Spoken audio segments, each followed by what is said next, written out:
Waycross presents an election forum for Issue 5, a proposed substitute tax levy for the Winton Woods City School District. When voters go to the polls on November 6, they will be asked to approve the following issue.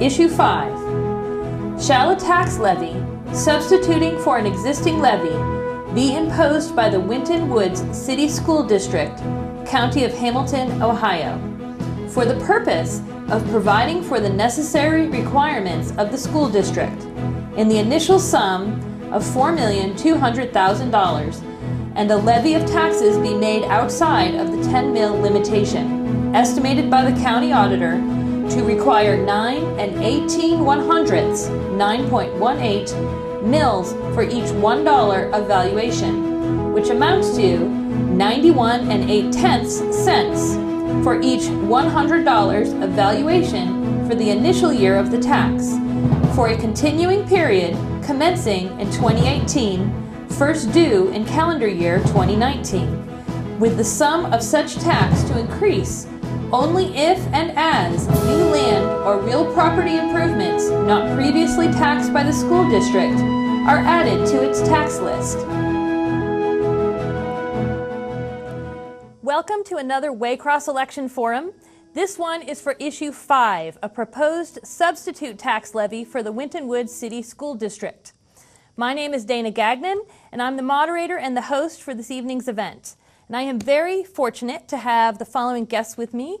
We have Mr. Anthony Smith, Superintendent of the Winton Woods Schools, and we have Mr. John Pennycuff, who has been the levy campaign chairperson for this, but also part of the school board, retired from that, I believe. So yes, and so thank you so much for coming and joining us to talk about this evening.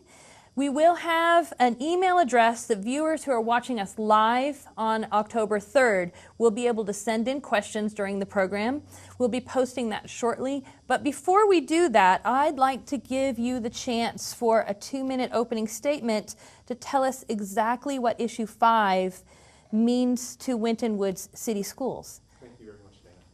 Well, Issue 5 is a very, very important segment of our work, simply because I think the taxpayers in the past, or all of our stakeholders in our community, realize that they voted for something a couple of years ago, and they're like, what is that something? Well, the something was the bond. And I'd like to be very, very clear that there's a different distinction between a substitute levy and a bond. The bond is primarily for the buildings. And I know taxpayers are saying, wait a minute, we just passed a levy, and it's a different sort of standard. So one of the major pieces, those two can't be interchanged, meaning if you use the money for the bond, it has to be for brick and mortar. It has to be for buildings. And the substitute levy, of course, is for the operational procedures, the teachers, the supplies, the technology, the lights, the heat, the water, all of those amenities that make the school operate in a very, very efficient way. So I know the taxpayers were wondering, and I wanted to make sure that with the open segment of this forum, they understood that we will not be able to use bond money to run the levy or to support operational procedures. And I'm going to turn it over to Mr. Pennycuff so we can give you more details about how this substitute levy works and the timeline committed. Excellent. Well, I'd like to go straight to the questions that I hear on the street, and that is this word substitute. It is a new word to voters in this area, and voters haven't seen that on a ballot unless they've recently moved here from some other district in Ohio that has done a substitute levy. And when you go to the polls on November the 6th, right after the words Winton Woods proposed tax levy, substitute. And so it's new, and people keep asking, what do you mean a substitute? It is simply a fairly new mechanism put out by the state of Ohio, who tells school districts all the different ways that they can raise money to operate, and this is one of those ways. It has been little used, but in fact, in this particular cycle, there are two districts right here in Hamilton County, Reading and Winton Woods, who have substitute levies on the ballot. And all it does is looks at a previous fixed term levy that's nearing the end of its life. That is, it's going to stop generating income for schools. And the substitute levy permits schools to substitute at the end of it with an ongoing, so that there is no gap in the funding, so that people such as Mr. Smith and his teachers and administrators can plan year after year, and taxpayers know for certain that they can plan, because this will not raise their school taxes at all over what they have been seeing in the past 8 or 9 years. And you have mentioned that substitute is a new, we're used to seeing renewal levies. So how is substitute different from renewal? Renewal is very precisely just that. It renews the term for, the amount of tax for the same period of time.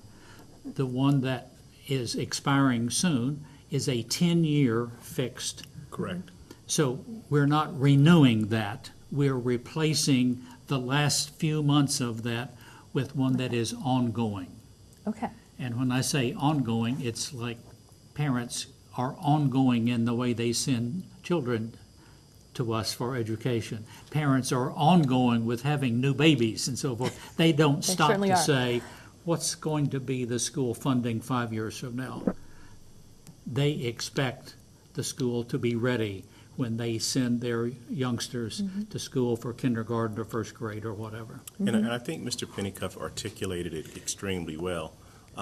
It gives us the leverage to plan ahead, as opposed to, let's see which programs need to be diminished, which things need to be cut, how do you diminish the staff, what about this full-time employee? So with the substitute, it gives you leverage where you can plan in a more aggressive fashion so that you can do it for many, many years to come. Some of my colleagues in Cincinnati Public Schools, we were at a conference recently, and they're very, very interested to see how this substitute works, because they have several renewals on the ballot for this particular term, and they'd like to do something a little more aggressive. And I think for the taxpayers, one simple thing that Mr. Pennycuff mentioned, it will not raise your taxes. I'm sure that's one of the biggest questions And that people have. Anticipate the related question. People say, but why are you on the ballot if you're not raising taxes? That's what you typically do, Sure. you meaning school system. And that's true. But this is a different type of school funding mechanism instituted by the state of Ohio about 10 years ago. So there are a number of schools in Ohio that have tried this, some successfully and some not. And it is now our turn to try it. And so it is important that we continue to get across the message. This does not raise taxes. It just keeps the current level of school taxes continuing for a continuing period of time. And I quote from the actual ballot language when I say a continuing period of time. Yes, yes. And unfortunately, we got to see that actual language at the beginning of the program. You are watching an election forum on Waycross Community Media. We're discussing issue 5. This will be on your ballot in November. If you are watching this live on October 3rd, you may email us any questions during the program, and we'll have a chance to put those to our panel here, and I will get those right here in the studio. So you'll have that email address will show up at the bottom of your screen if you're watching it live on October 3rd. Now you have anticipated so many of my questions. Let me look down and see which questions I have left. I would like to ask you, Mr. Smith, how necessary this levy is for the operations in the district. Well, the major piece then is this levy is critical. It's critical because we've taken a path now with project-based learning, and it's a full district scope. It's a full district transformational model. But one of the things that we realize that we have to do with that transformational model is to make sure that our teachers receive the quality professional development. And professional development is not cheap. So in order to get our teachers up to speed, to make sure they understand all of the different variables that go with project-based learning, they have to leave certain segments of their classroom in order to learn in different cities and different states in order to be adequately prepared. We're taking a very, very aggressive stance where we're the only district in this region that's pre-K to 12 for project-based learning. There's no other district in our surrounding area that gives us that same opportunity. I guess the kids wonder and parents wonder, okay, you have this unique experience. What if we move? Well, we're an open enrolled district. You can still attend Winton City Schools. We put all these pieces together to make sure that this was right for our children, right for the district, and right for the community. So those are the attributes that go along with it. Could you talk about some of the particular programs that you're seeing going on in the district that you'd really like to see continue? Oh, absolutely. One of the major ones is the one-to-one technology. We're slowly moving away from the textbook. Technology is rich. It's actually ever-changing. Even our segments of state testing is done on Chromebooks. So it's there, no more pencil and paper tests out there. Our kids are, ready for the world with technology, and it really enhances their work, making sure that they understand that, hey, this piece of technology, all of my books are logged into one particular segment, and it actually makes it a lot easier for our kids to be 21st century learners. That's excellent. I wanted to ask, and I think you've already talked about this a little bit, how long has it been since we've seen a levy for operations like this on the ballot? 9 years. 9 years, okay. Now, voters might feel like they've seen something more recently. Well, what have they seen? Is that the same? Can they use that? that's a fair recollection. Okay.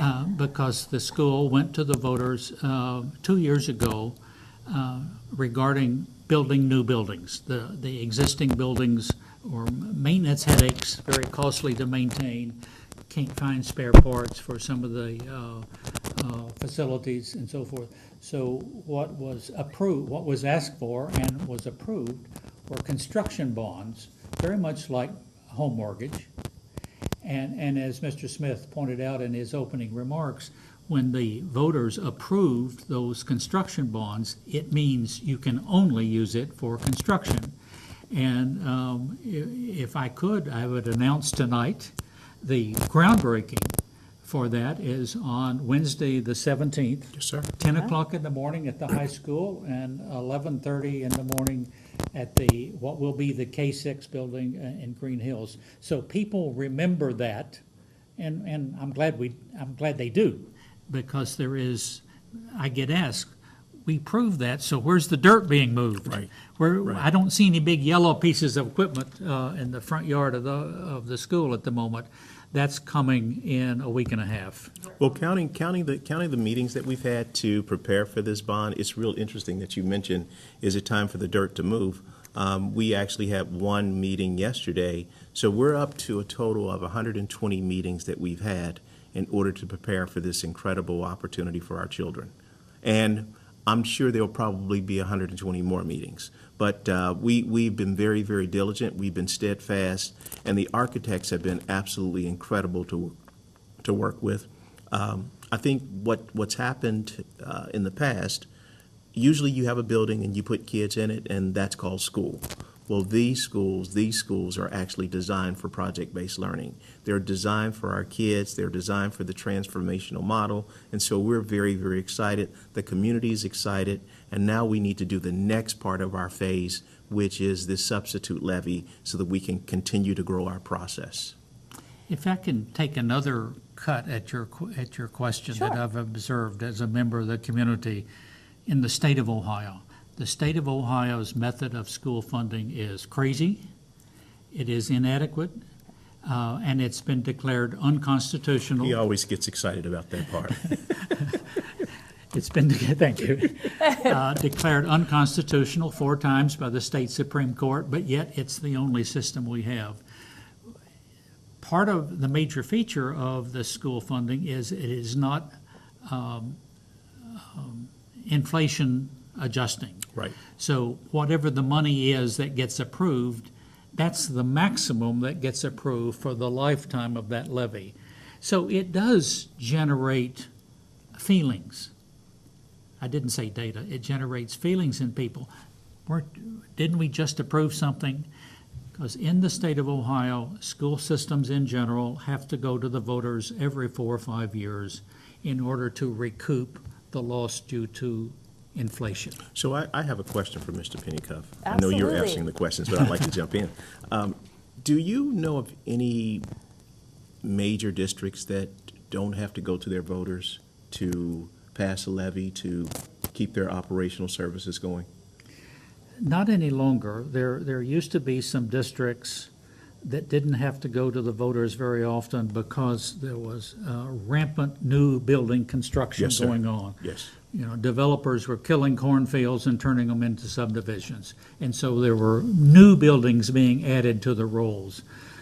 Communities such as our school district, Forest Park, Green Hills, and a portion of the township, those 3 areas are pretty much built out. There's a spare lot here and there, but for all intents, it's built out.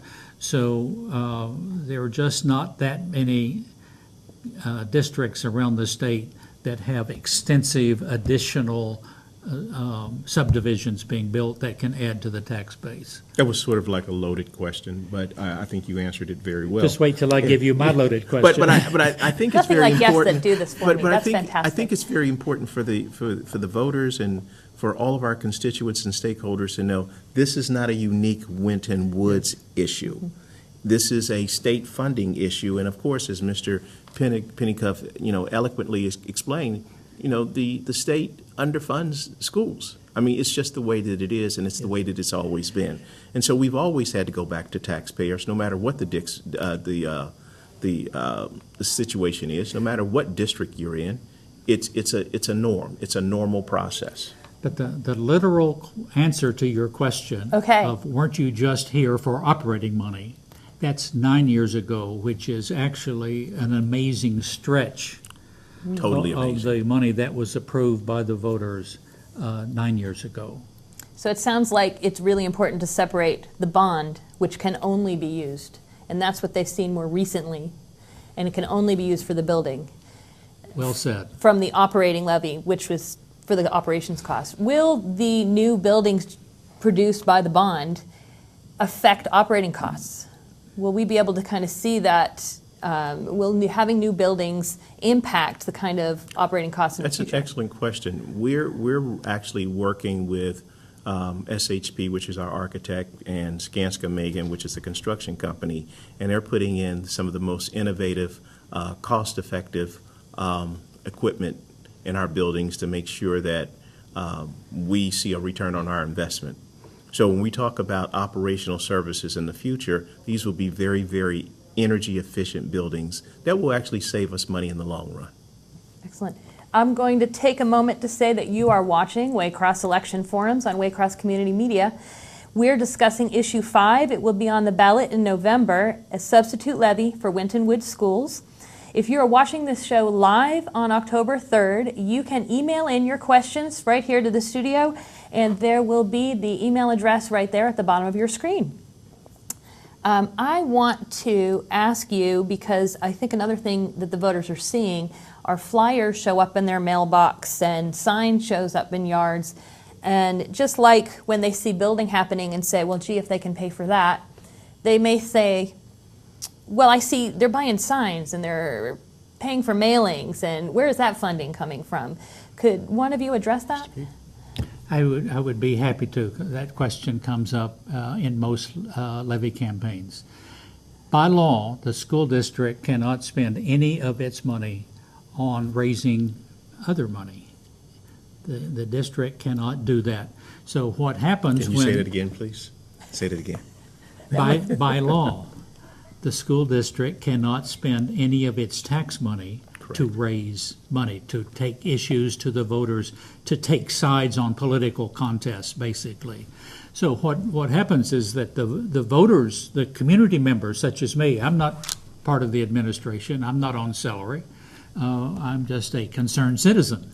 Okay, and there are several of us who have banded together to operate a campaign to get out those flyers, to design and pay for those yard signs that you are seeing.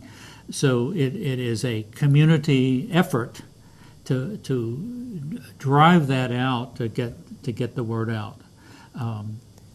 I think it's an important distinction, and I think it's one of the questions people have when you're asking for money is, well, who bought this flyer? Who bought this sign? If you look on every yard sign that we have put out, or every yard sign that any political campaign puts out, if they are following the law, on the bottom it says paid for by, and it lists either the chairperson of that campaign, whether you're running for governor or city council or whatever, or the treasurer of that organization as filed with the Board of Elections.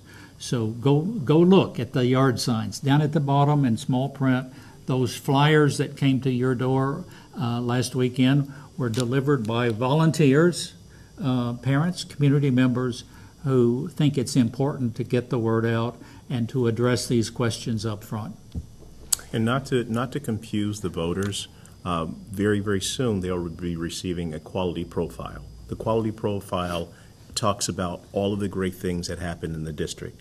And there's a section in there that shows about the funding, how much money is used for each category, for salaries, for athletics, for administrators. And so I think that the public needs to understand that particular flyer is paid for by funds from the district. However, the funds for running the levy cannot be. Okay, that's an important Yes. distinction. Here's a question that's a very practical question. When people get their ballots, issues tend to be harder to find. Where will they find this when they go to the elections? Where will they find this issue on their ballot? I'm so glad you brought up that question. Issues are hard to find, and there is a sequence to ballots. It starts off with the most senior races, in this case, the race for governor, state of Ohio, state representatives. Keep going. And sooner or later you get to the judges. And some people stop with the judges because judges aren't as well known as some of the other politicians. Correct. Don't stop with the judges. After the judges starts the issues, and issue number 5 will be the first issue there. And so hang in there. Don't turn in your ballot without looking for issue number 5, the Winton Woods substitute levy, because it's there. So I have one question that takes us in a direction maybe we don't want to go, but I have to ask, what will happen if this levy doesn't pass? What will we see? Well, first of all, from your perspective, Mr. Smith, what happens in the district, in the school buildings? What will we see change? Well, there will be changes, but the changes come they're interesting changes. I think everybody in the district has programming that they like, that they love, that they are just kind of enamored with, and people will say, Superintendent, don't touch this one, don't bother this one, keep this one alive. And one of the things that I think the taxpayers really have to understand, any cuts that may take place are not just cuts about adults. These are cuts that affect children. And so we're trying to be very, very proactive, very resilient, very committed to say that we want to make sure that we don't put our students in compromising situations about what gets cut. Because I've seen districts where they've had to cut. They had to cut programs that were specialized for special children, special issues, special considerations, and those cuts go deep.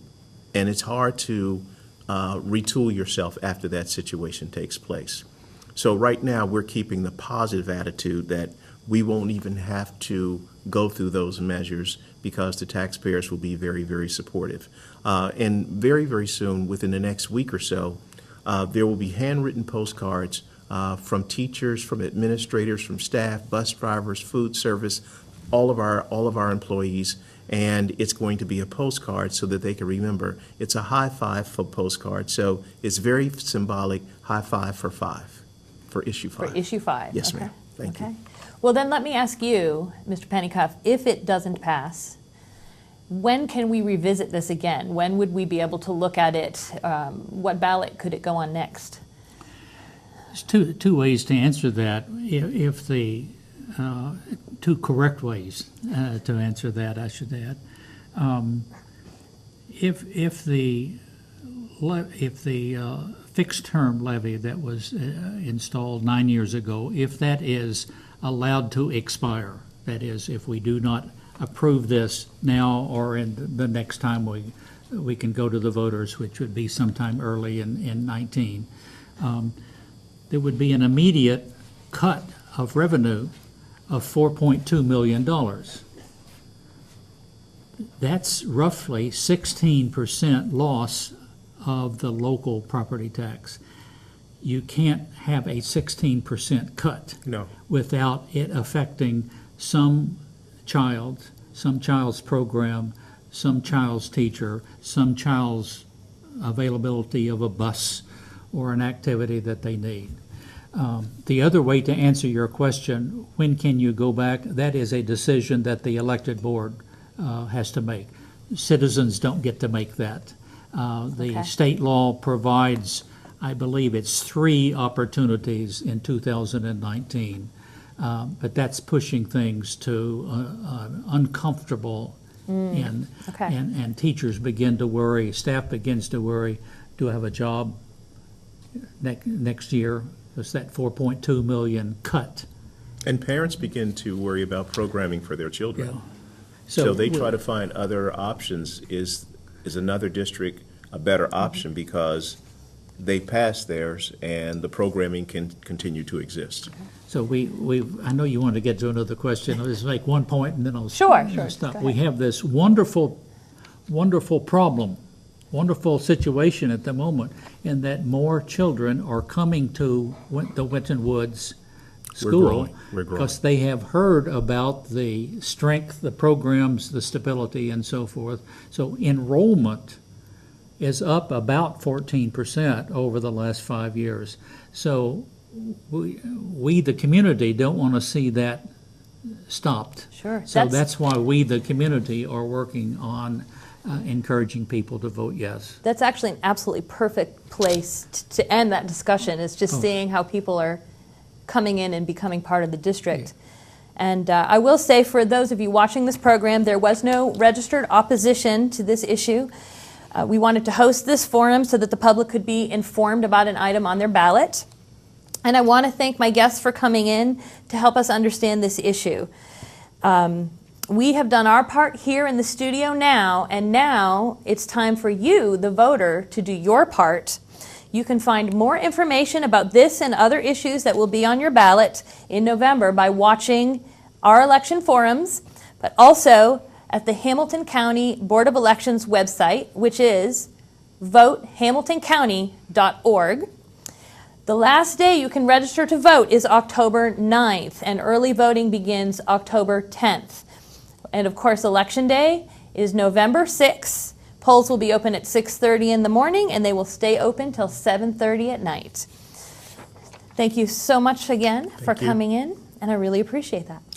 Thanks to Waycross for enabling us to explain. Excellent. Thank you. Waycross takes no positions on candidates or issues. We conduct these forums so that our viewers may be better informed voters for the November 6th election.